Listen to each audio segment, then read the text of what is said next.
Hello दोस्तों, कैसे हैं आप सभी लोग। और उम्मीद करता हूं कि आप सभी लोग अच्छे होंगे।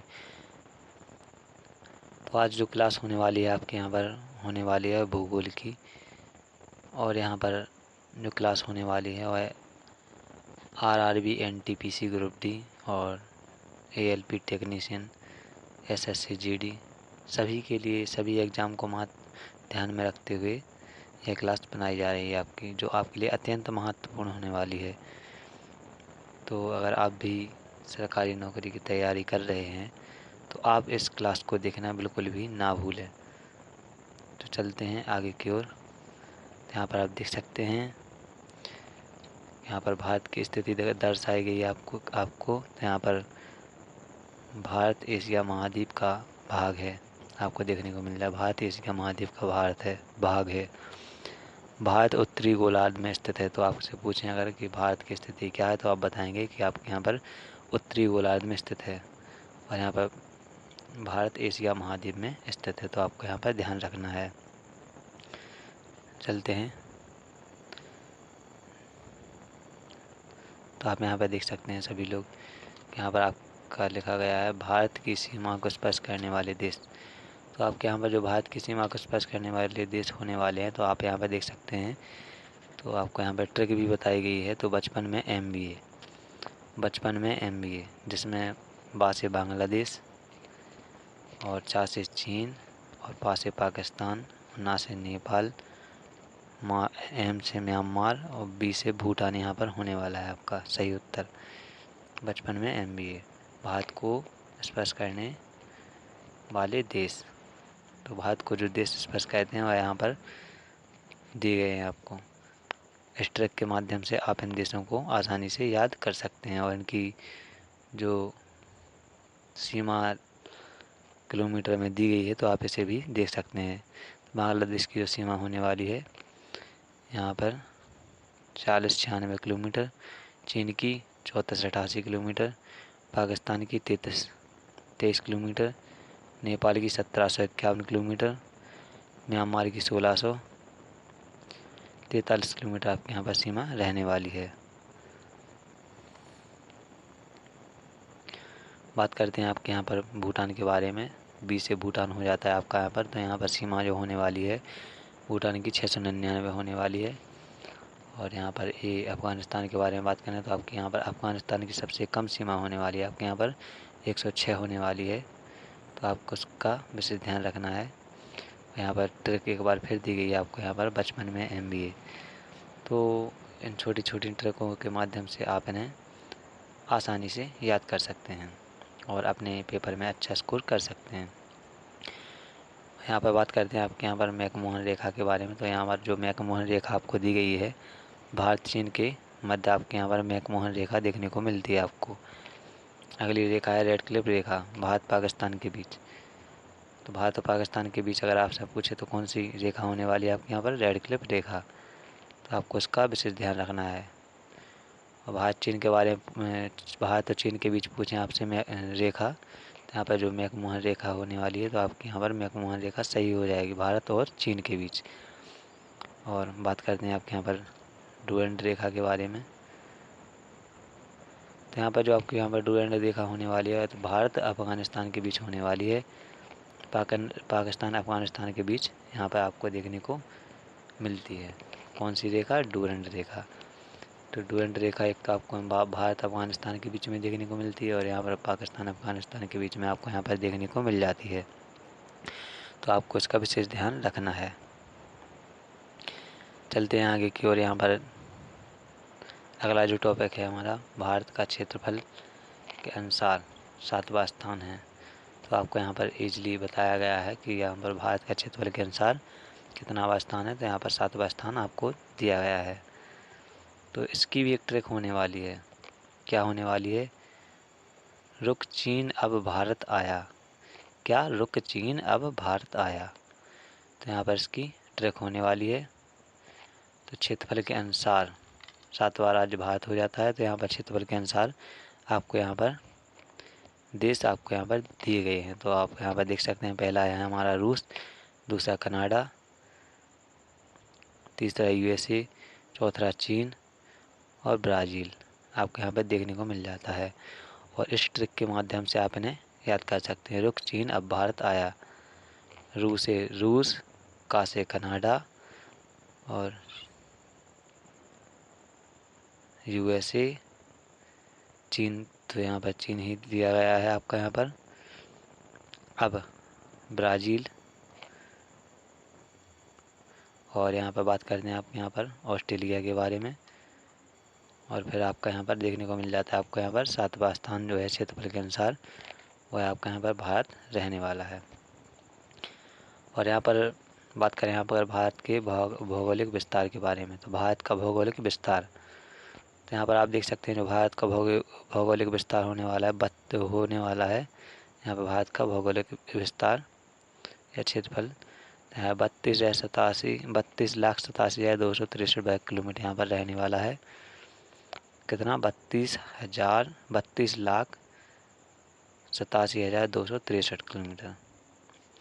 तो आपका यहाँ पर 32,87,263 किलोमीटर यहाँ पर भारत का क्षेत्रफल रहने वाला है। तो आपको इसका विशेष ध्यान रखना है, क्योंकि यहाँ से आपके परीक्षा में प्रश्न बनते हैं। विश्व का लगभग 2.4% भाग है।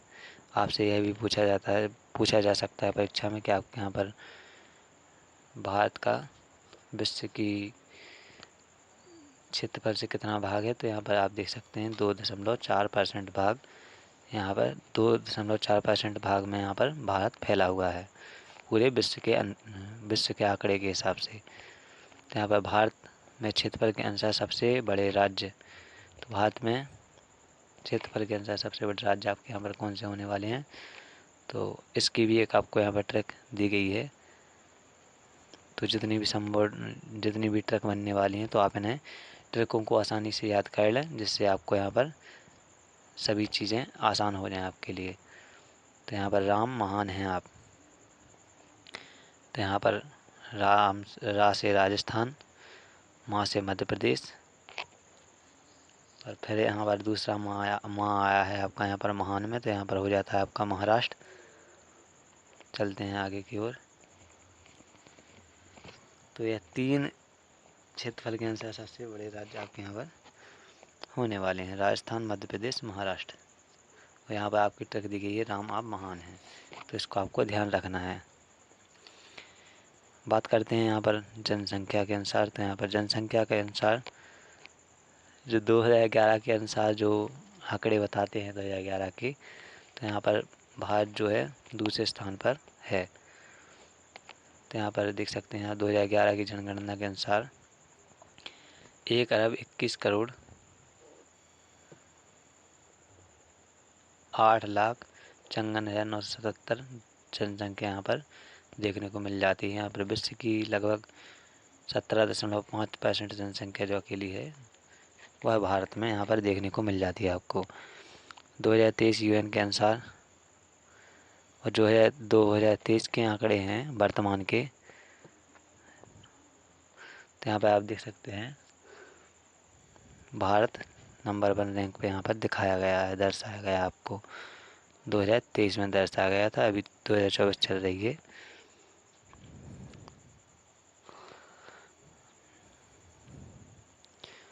और यहाँ पर आप देख सकते हैं जो रैंक है यहाँ पर भारत की फर्स्ट दर्शाई गई है, और यहाँ पर चीन की सेकंड रैंक दर्शाई गई है। और यहाँ पर जो भारत से संबंधित कुछ महत्वपूर्ण बिंदु हैं, तो इनको भी आप यहाँ पर देख सकते हैं। तो भारत का जो सबसे उत्तरी बिंदु होने वाला है आपका यहाँ पर, तो इंदिरा कोल लद्दाख होने वाला है।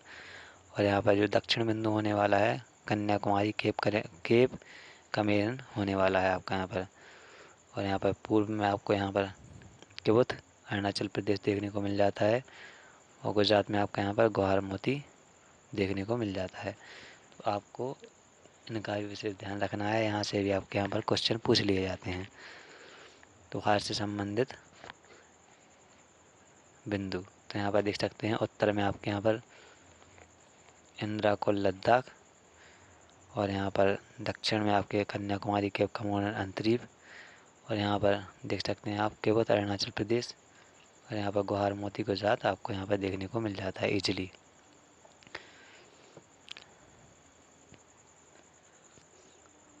और यहाँ पर जो दक्षिण बिंदु है हमारा, आप यहाँ देख सकते हैं केप कमोड अंतरीप जो देखने को मिल जाता है आपका दक्षिणतम बिंदु है। तो इसे मुख्य भूमि का सबसे दक्षिणतम बिंदु कहते हैं। इंदिरा पॉइंट या पार्सन पॉइंट या पिग्मेलियन पॉइंट के नाम से इसे भी जाना जाता है और यह संपूर्ण भारत का दक्षिणतम बिंदु है। तो आपको इसका विशेष ध्यान रखना है क्योंकि यहाँ से आपके प्रश्न पूछ लिए जाते हैं। और यहाँ पर आपको देखने को मिल जाते हैं देशांतर रेखा। तो यहाँ पर जो देशांतर रेखाएं होती हैं आपके यहाँ पर ऐसी ऐसी यहाँ पर देशांतर रेखाएं होती हैं आपकी, और जो अक्षांश रेखाएं होती हैं वह यहाँ पर सीधी सीधी आपकी यहाँ पर होती हैं। और यहाँ पर बात करते हैं यहाँ पर भारत के विस्तार के बारे में। तो यहाँ पर भारत का अक्षांशीय विस्तार जो होने वाला है यहाँ पर, तो मुख्य भूमि का जो विस्तार है 8 डिग्री 4 एन से लेकर के 37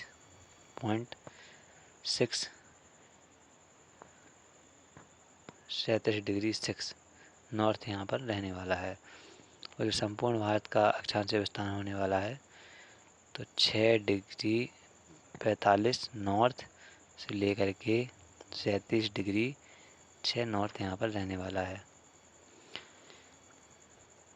और यहाँ पर आपकी बात करें, यहाँ पर कर्क रेखा भारत के 8 राज्यों से गुजरती है। तो यहाँ पर कौन कौन से राज्य हैं आपके जिनसे होकर के कर्क रेखा आपके यहाँ पर गुजरती है? तो यहाँ पर छत्तीसगढ़, मध्य प्रदेश, मिजोरम, त्रिपुरा, पश्चिम बंगाल, झारखंड, और यहाँ पर आपका झारखंड के बाद गुजरात, राजस्थान। और यहाँ पर जो ट्रैक होने वाली है आपकी, तो यहाँ पर ट्रैक रहने वाली है छत्तीसगढ़ में मित्र पर झंडा गिरा। तो आप यहाँ पर देख सकते हैं, इस ट्रैक को याद कर सकते हैं। और यहाँ पर ये इन राज्यों से होकर के आपके यहाँ पर कर्क रेखा गुजरती है, आपको यहाँ पर ध्यान रखना है। छत्तीसगढ़ में मित्र पर झंडा गिरा, आप यहाँ पे देख सकते हैं छत्तीसगढ़ से छत्तीसगढ़, में से MP, मी से मिजोरम, त्रा से त्रिपुरा, पा से पश्चिम बंगाल, जा से झंडा झारखंड, गी से गुजरात और रा से राजस्थान। तो यह 8 राज्य आपके यहाँ पर कर्क रेखा इनसे होकर के गुजरती है आपके यहाँ पर। तो आपको उसका विशेष ध्यान रखना है क्योंकि यहाँ से क्वेश्चन बनता ही बनता है आपका। कर्क रेखा भारत के बीच से होकर गुजरती है। यह भारत को 2 जलवायु कटिबंधों में विभाजित करती है, उष्ण कटिबंध और उपोष्ण कटिबंध। तो भारत की जलवायु कितने भागों में विभाजित होती है? तो आप बताएंगे कि भारत की जलवायु 2 भागों में विभाजित होती है, उष्ण कटिबंध और उपोष्ण कटिबंध। तो आपको इसका यहाँ पर विशेष ध्यान रखना है। यहाँ पर देखने को मिल जाता है आपको यहाँ पर भारत का देशांतरी विस्तार। तो 61 डिग्री 7 ईस्ट से लेकर के 97 डिग्री 25 ईस्ट, 61 डिग्री 7 ईस्ट से लेकर के 97 डिग्री 25 ईस्ट। तो यहाँ पर भारत का देशांतरीय विस्तार होने वाला है। यहाँ पर भारत के मानक रेखा के बारे में बात करें तो यहाँ पर भारत की जो मानक रेखा है 42.5 डिग्री ईस्ट। तो यहाँ पर 42.5 डिग्री ईस्ट जो रहने वाली है वह भारत की रेखा यहाँ पर भारत की मानक रेखा यहाँ पर होने वाली है। तो आपको इसका विशेष ध्यान रखना है। भारत की मानक रेखा नैनी प्रयागराज नामक स्थान से होकर के गुजरती है, आपको यहाँ पर देखने को मिल जाता है। तो भारत की मानक रेखा आपसे पूछें कि कहाँ से होकर गुजरती है, नैनी प्रयागराज नामक स्थान से गुजरती है भारत की मानक रेखा। भारत की मानक रेखा भारत के 5 राज्यों से होकर गुजरती है। कहाँ से होकर गुजरती है? भारत की मानक रेखा। आपको यहाँ पर ये शब्द विशेष ध्यान रखना है आपको। भारत की मानक रेखा भारत के 5 राज्यों से होकर गुजरती है। यहाँ पर आप देख सकते हैं उत्तर प्रदेश, मध्य प्रदेश, आंध्र प्रदेश, उड़ीसा। उत्तर प्रदेश, मध्य प्रदेश, आंध्र प्रदेश, उड़ीसा, और जो एक राज्य और है हमारा, यहाँ पर आप देख सकते हैं उत्तर प्रदेश, मध्य प्रदेश, आंध्र प्रदेश, उड़ीसा और छत्तीसगढ़। तो यहाँ पर ये 5 राज्य हैं जिनसे होकर के मानक रेखा यहाँ पर गुजरती है। तो आपको इनके ध्यान रखना है। एक बार और आप मेरे साथ पढ़िए। उत्तर प्रदेश, मध्य प्रदेश, आंध्र प्रदेश, उड़ीसा और छत्तीसगढ़। तो यहाँ पर आपको इसको याद कर लेना है अच्छी तरीके से। और यहाँ पर आप देख सकते हैं कि यहाँ पर तट रेखा को स्पर्श करने वाले राज्य, तो यहाँ पर जो तट रेखा को स्पर्श करने वाले राज्य हैं, वह यहाँ पर 9 राज्य आपको यहाँ पर देखने को मिल जाते हैं। तट रेखा को स्पर्श करने वाले यहाँ पर 9 राज्य आपको यहाँ पर देखने को मिल जाते हैं आसानी से। तो सबसे जो लंबी तट रेखा होने वाली है आपके यहाँ पर, तो सबसे लंबी तट रेखा जो होने वाली है अंडमान निकोबार द्वीप समूह को यहाँ पर सबसे लंबी तट रेखा रहने वाली है। 1962 किलोमीटर यहाँ पर होने वाली है तट रेखा। तो यहाँ पर इसका विशेष ध्यान देना है आपको, तट रेखा को स्पर्श करने वाले राज्य। यहाँ पर सबसे लंबी तट रेखा अंडमान निकोबार 1962 किलोमीटर। दूसरा गुजरात 1215 किलोमीटर। यहाँ पर आंध्र प्रदेश 974 किलोमीटर और तमिलनाडु 907 किलोमीटर यहाँ पर रहने वाला है आपका। और यहाँ पर जो आप देख सकते हैं तट रेखा, तो यहाँ पर जो तट रेखा कैसी होती है आपके यहाँ पर, ऐसी तट रेखा होती है यहाँ पर, और यहाँ पर ये समुद्र होता है आपका, ठीक है। तो यहीं से लगा करके आपके यहाँ पर ये तट रेखा आपकी कहलाती है। भारत में सबसे छोटी तट रेखा वाला राज्य कौन सा है, तो आपको यहाँ पर बताना है गोवा। 151 किलोमीटर यहाँ पर तट रेखा इसकी देखने को मिलती है। कितनी? 151 किलोमीटर। भारत में सबसे छोटी तट रेखा वाला राज्य पूछें आपसे अगर, तो बताना है आपको गोवा। गोवा 151 किलोमीटर तट रेखा वाला राज्य है। भारत की मुख्य भूमि की तट रेखा की लंबाई कितनी है, तो आपको बताना है 6100 किलोमीटर। भारत की मुख्य भूमि की, आपको प्रश्न ध्यान से पढ़ना है, भारत की मुख्य भूमि की तट रेखा की लंबाई 6100 किलोमीटर यहाँ पर रहने वाली है आपकी। और संपूर्ण भारत की लंबाई के बारे में बात करें आपके यहाँ पर, संपूर्ण भारत की तट रेखा की लंबाई जो होने वाली है आपकी, तो यहाँ पर 7516 किलोमीटर रहने वाली है। कितनी? 7516। भारत की संपूर्ण तट रेखा कितनी? 7516 किलोमीटर। भारत की स्थल सीमा के बारे में बात करें आपके यहाँ पर, तो यहाँ पर भारत की जो स्थल सीमा है 15,200 किलोमीटर यहाँ पर रहने वाली है। जो टोटल भारत है अपना यहाँ पर, तो यहाँ पर